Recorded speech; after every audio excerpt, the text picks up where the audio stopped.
Bismillahirrahmanirrahim. Assalamualaikum warahmatullahi wabarakatuh. Kita melanjutkan pembacaan kitab Alfiyah Imam Ibnu Malik, yaitu di bagian awal al-kalamu wa ma yata'allafu minhu. Qala al-mu'allif rahimahullah ta'ala wa nafa'ana bihi wa bi 'ulumihi fid dharain amin. Wa qala a'udzu billahi minasyaitonir rajim. Bismillahirrahmanirrahim. Al-kalamu wa ma yata'allafu minhu. Al-kalamu hadza bermula ini yaitu pembahasan kalam, wa ma dan bagian yata'allafu yang tersusun minhu daripadanya ma. Kalamuna bermula kalam kita, ai kalam bahasa Arab. Labzun yaitu lafaz, mufidun yang memberi faham. Labzun yaitu sebuah lafaz, mufidun yang memberi faham. Kastaqim seperti lafaz istaqim, ai maknanya adalah istaqim, istiqomahlah engkau. Wasmun dan yaitu kalimat isim, wa fi'lun dan kalimat fi'il, summa harfun kemudian kalimat huruf, al kalimu bermula kalim, mustalah alaih. Maka pembahasan ini mengandung pemahaman kalam menurut kita, kalamuna, kalam menurut kita ai fil ghah al arabiyah, maksudnya kalam berbahasa Arab bukan berbahasa ajami. Itu adalah kalam yang mencakup di dalamnya itu ada unsur yang pertama lafaz. Unsurnya itu yang pertama adalah lafaz. Apa itu lafaz? Wa sautu mustamilu ala ba'dil hurufil hijaiyah. Lafaz yaitu suara yang terkandung di dalamnya adalah terdapat huruf hijaiyah. Kemudian mufidun bisa difaham. Mufidun bisa difaham. Kastaqim seperti lafaz istaqim, istiqomah. Nah, maka ketika dalam lafaz ini kita pahami secara mendalam, maka syarat kalam itu sebenarnya ada 4. Ya, menurut ulama nahwu syarat kalam itu ada 4. Namun di dalam teks ini itu ada dibagi oleh musannif menjadi 2 bagian. Yang pertama, kalam itu, syarat kalam itu adalah ta'rib bil labzi. Ta'rib bil labzi di sini adalah lafaz dan mufid. Nah, itu memang terlihat. Syarat kalam itu yang pertama lafaz, yang kedua mufid. Ada lagi ta'rib bil misal, yaitu memberitahunya itu melalui misal, contoh, yaitu istaqim. Di dalam istaqim itu, satu dia itu adalah murakkab, yang kedua itu adalah wadha berbahasa Arab. Istaqim berbahasa Arab. Yang kedua dia murakkab. Kenapa? Karena di situ istaqim itu fil amar, dan fil amar itu terdapat di dalamnya fa'il, di dalamnya itu adalah domir anta, dan itu domir itu mustatir wujub. Maka murakkab. Maka disimpulkanlah bahwasanya i'rab itu adalah tersusunnya lafaz, sebuah kalimat yang ada lafaznya, yang ada mufidnya atau memberi faidah, yang tersusun daripada 2 kalimat atau lebih, dan selanjutnya dia berbahasa Arab. Kita lanjutkan, wasmun wa fi'lun summa harfun kalim. Adapun yang membentuk kalam itu ada 3 macam dan disebut oleh ulama nahwu itu namanya kalim. Nah, yang membentuk kalam itu, juz-juz yang membentuk kalam itu ada 3 macam yang disebut dengan kalim. Apa saja itu? Yang pertama isim, kalimat isim. Yang kedua fi'il, dan yang ketiga adalah huruf. Maka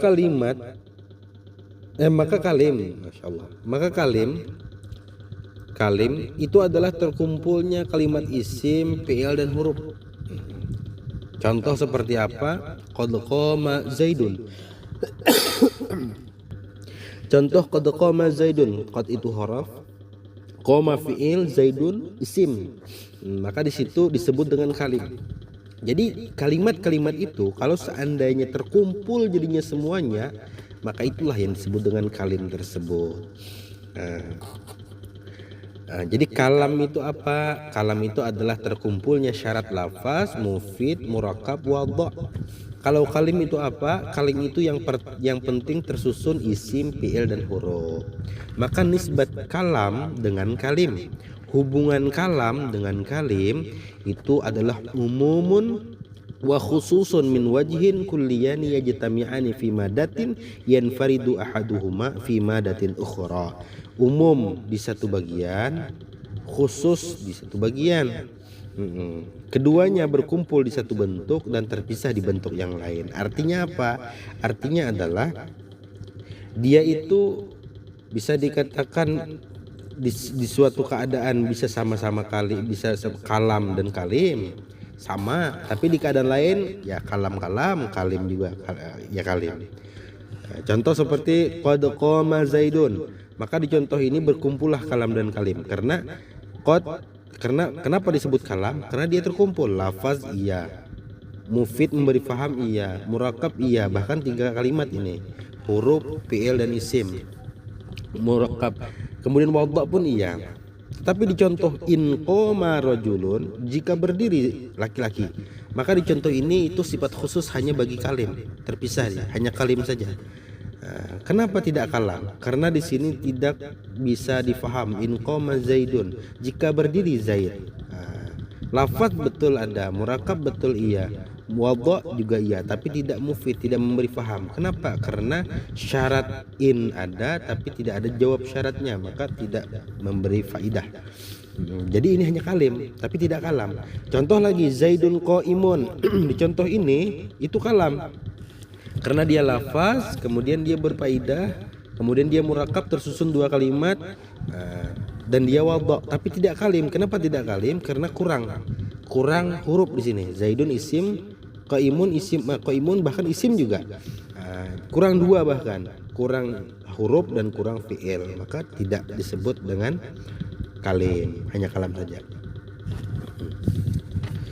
Wahiduhu kalimatun wal qawlu am wa kalimatun biha kalamun qad yu'am.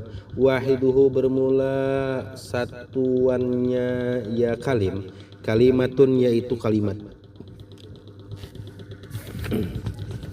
wal qawlu dan bermula qaul, amun yaitu umum ya qaul di dalam makna, wa kalimatun dan bermula kalimah, biha dengannya kalimah, kalamun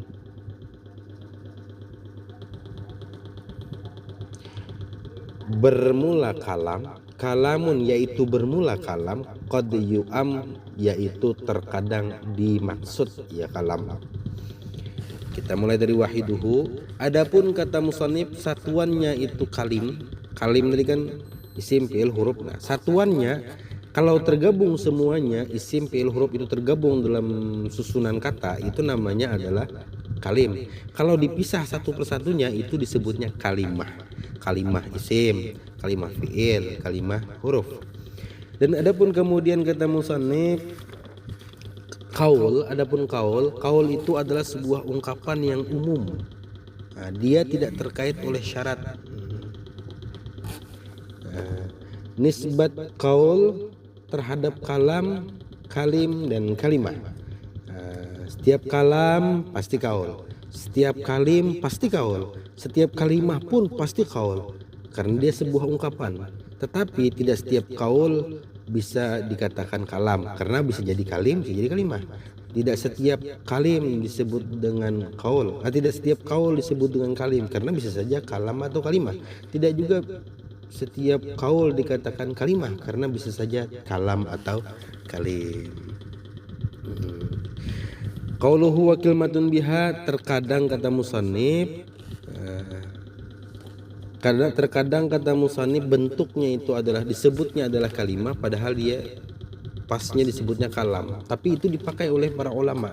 Contoh seperti apa? Kalimat tauhid, la ilaha illallah.